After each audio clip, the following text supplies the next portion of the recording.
We find ourselves in the Book of Mosiah. Oh, yeah. Chapter 29. Okay. Facing this pivotal moment in Nephite history. Right. This transition from kings to judges. Yeah, and it all starts with a puzzle. Yeah. King Mosiah's son Aaron refuses the crown. You can find that in Mosiah 29. Yep. Verses 1 through 3. Right. It begs the question, why would anybody turn that down? Well, it might seem counterintuitive. Right. But King Mosiah had these deep concerns about his people's future. Okay. You know, the society had seen both righteous and wicked kings. Oh, yeah, for sure. Mosiah's own father, Benjamin, was a great example of righteous leadership. Yeah. But then they also suffered under King Noah. Right. And his actions led to destruction and captivity. Yeah, the memory of King Noah's reign must have been a stark reminder Oh, absolutely. of the dangers of unchecked power. Yeah. It's interesting how Mosiah, in verses 7 and 9, voices concern that appointing another king could lead to contention and division among the people.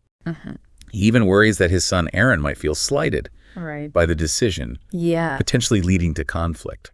That's a profound insight into Mosiah's character. Yeah. He's not just thinking about his family or legacy. Right. He's concerned for the well-being and unity of his people. Yeah. He recognizes that the very structure of the monarchy, with inherent power dynamics, can create fertile ground for discord and strife. For sure. Especially in a society grappling with the wounds of the past. Yeah, it seems like Mosiah is wrestling with human nature in verses 13 through 15. Okay. He presents this almost idealistic scenario, suggesting that if they could always have just and righteous kings, like his father Benjamin, then a monarchy might be the ideal form of government. Right. But he immediately acknowledges the reality that finding such righteous leaders is incredibly rare. And this is where Mosiah's wisdom shines through. Okay. He understands that humans, even with good intentions, are susceptible to the temptations of power. Yeah. He's not naive about the potential for corruption, even within his own family. So he's recognizing that this ideal doesn't always align with the reality of human behavior. Right. He's acknowledging the potential for power to corrupt. Exactly. Regardless of good intentions. And to drive this point home, he draws a powerful contrast. Okay. Between a righteous king and a wicked one. Right. He reminds the people in verses 17 through 19 of the disastrous consequences of King Noah's reign. A period marked by wickedness, idolatry, and ultimately destruction. Right. This example isn't just a history lesson. Yeah. It's a stark warning about the potential for a leader to abuse their power. Oh, for sure. And lead the people astray. It's almost as if he's saying, look, we've seen this before. Yeah. We know how this story can end. Exactly. We can't afford to be naive about the risks involved. And to further illustrate the dangers of unchecked power, Mosiah, in verses 21 through 23, describes how a wicked king could subvert the laws, trample on the commandments of God, and enact unjust policies. He paints this vivid picture of tyranny where individual rights are suppressed and the will of the ruler reigns supreme. And it's in direct contrast to this vision of tyranny that he introduces the idea of a land of liberty. Yeah. In verse 32, he expresses his desire for a land where every man can enjoy his rights and privileges equally for as long as the Lord allows them to inherit the land. This is a crucial turning point in Mosiah's message. Okay. He's not simply rejecting kingship. Right. He's proposing an alternative vision rooted in individual liberty, equal rights, and a just system of governance. Right. He's planting the seeds for a society where power is distributed. Yeah. Accountability is paramount. Right. And the rule of law protects the rights of every citizen. That's a powerful shift in perspective. Mosiah is moving away from this top-down leadership where power is in the hands of one person and toward a system where power is shared and responsibility is distributed. And this brings us to the heart of Mosiah's proposal, the voice of the people. Right. In verse 26, he emphasizes that decisions should be made based on the collective will of the people. Right. Not the whims of a single ruler. Yeah. He's advocating for a system where the people have a say in how they are governed. Right. A system where their voices matter. But he's not naive about the challenges of such a system, is he? No, he's not. In verse 27, he cautions the people that with this newfound freedom comes a weighty responsibility. Right. He warns them that if they choose poorly, If they allow iniquity to flourish, they will face the consequences. That's a critical point. Yeah. Mosiah isn't offering a utopia, right? A land free from problems or challenges. Yeah. He's acknowledging that even in a system designed to promote liberty and justice, the success or failure ultimately rests on the people's choices. Right. He's saying that freedom without accountability is a recipe for disaster. It's a concept that resonates deeply even today. Absolutely. We often talk about individual liberty, but true liberty flourishes when it's balanced with a sense of responsibility, both individual and collective. It's almost like a covenant, a sacred agreement between the people and their leaders. Where both sides have obligations. The leaders are entrusted with the responsibility of governing justly, upholding the law, while the people have the duty to choose wisely, hold their leaders accountable, and actively participate in shaping their society. This idea of shared responsibility is incredibly powerful. It is. It suggests that the success of a society depends not just on the leaders, but also on the people. The moral character of its citizens. And this brings us to the mechanics of this new system. Okay. How exactly will this system of judges work? What are the practical implications of this transition from kingship to judgeship? Mosiah, ever the pragmatist, lays out specific guidelines for how this new system will function. He addresses the selection process, powers and limitations of the judges, and perhaps most importantly, how to deal with potential corruption. This emphasis on accountability is fascinating. It's not enough to simply elect judges and hope for the best. There need to be safeguards in place. Absolutely. To ensure they remain true to their oaths. In Mosiah 29, verses 28 and 29, he outlines a system of checks and balances where the people have the power to appeal unjust judgments, to hire judges, and even assemble to judge potentially corrupt higher judges. This ensures that no one is above the law, not even those in authority. It's a remarkable system, isn't it? It is. It acknowledges the reality of human weakness. The potential for even the best intentions to be corrupted. But instead of ignoring that reality or trying to create a system where such weakness can't exist, it builds in safeguards, mechanisms to ensure that the system can self-correct. Mosiah's wisdom lies in recognizing that true justice requires constant vigilance and an unwavering commitment to the rule of law. It's not about blind faith in individual leaders, but rather about creating a system that is resilient, self-correcting, and ultimately accountable to the people it serves. It's interesting how Mosiah contrasts this system of judges with the potential for a king to become a scapegoat for the sins of the nation. In Mosiah 29.31, he says, the sins of many people have been caused by the iniquities of their kings. Therefore, their iniquities are answered upon the heads of their kings. It's almost as if he's suggesting that even a righteous king, by virtue of his position, might inadvertently bear the burden of the people's transgressions. That's a powerful insight. And it gets to the heart of Mosiah's argument for a system of judges. By distributing responsibility more evenly, empowering individuals to take ownership of their choices and hold each other accountable. He's creating a society where righteousness becomes a collective endeavor.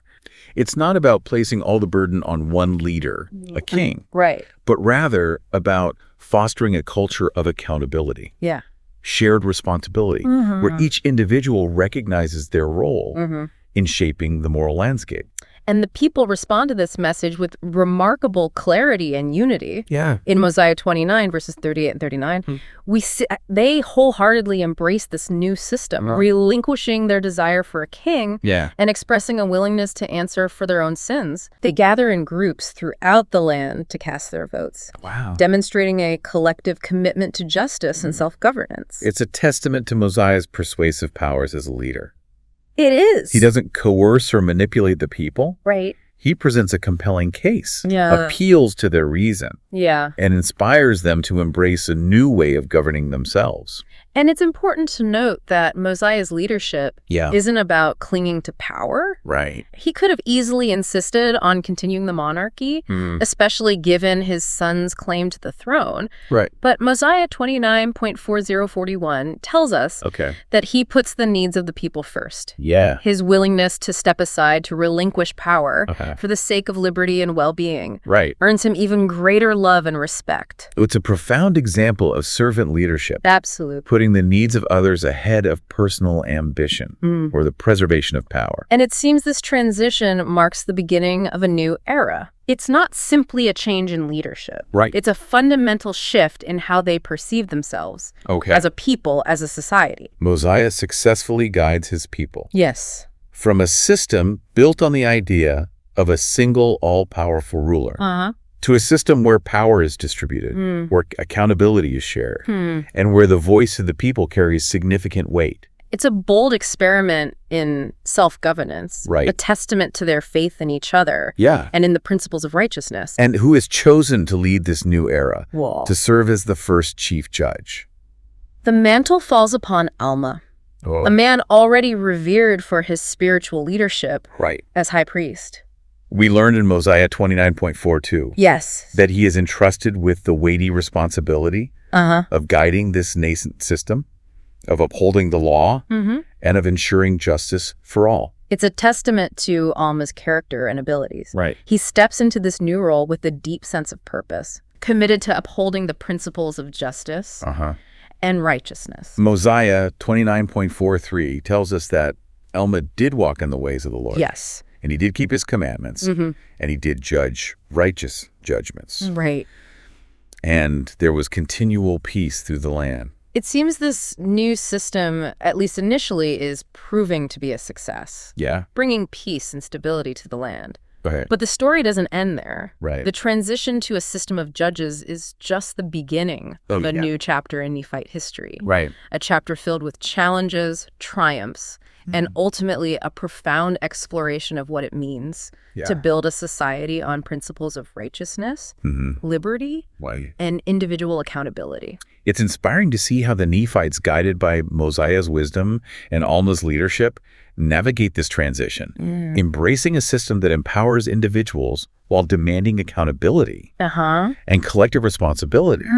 It makes you wonder if we can find similar inspiration in their story. Absolutely. Lessons that resonate with our own experiences and challenges today. Mosiah's message in chapter 29 of Mosiah is timeless. Yeah. His warnings about the dangers of unchecked power, his emphasis on the importance of righteous leadership, and his unwavering belief in the power of the people to govern themselves.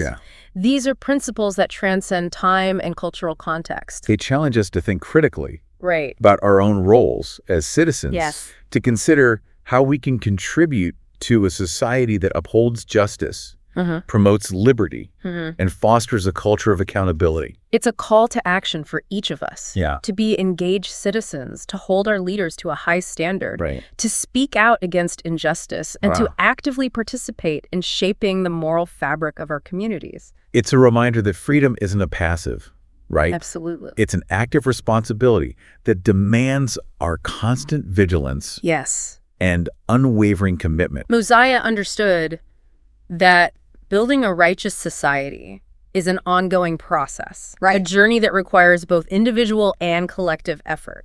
He recognized that true liberty flourishes not in a vacuum, but within a framework of laws, principles, and shared values that guide our choices and shape our interactions with one another. His vision for a land of liberty wasn't about freedom from consequences, but about empowering individuals to make choices that contribute to the common good. Understanding that their actions have ripple effects that impact the entire community. The transition from kings to judges wasn't just a political restructuring. It was a profound cultural shift. A movement towards greater individual agency and collective responsibility. It was an acknowledgement that the strength and well-being of a society rests not on the shoulders of a single ruler, but on the shoulders of every individual. That's a message that continues to resonate today. Absolutely. As we face our own challenges and strive to create a world where justice, righteousness, and individual liberty can truly flourish. What are some key lessons you hope listeners will take away? Well, I hope listeners will be inspired by Mosiah's example of selfless leadership. His willingness to put the needs of his people above his own ambitions. Right. I hope they'll be challenged by his call for individual accountability and active citizenship, recognizing that we each have a role to play in shaping the world around us. Right. And I hope they'll find solace and strength in his unwavering belief in the power of righteousness, a belief that permeates every aspect of his message and guides his every action. Mosiah's words spoken centuries ago still hold profound meaning for us today. I do. They offer guidance, inspiration, and a timeless reminder that the pursuit of a just and righteous society is a journey we undertake together. Yes. A journey that demands our best efforts.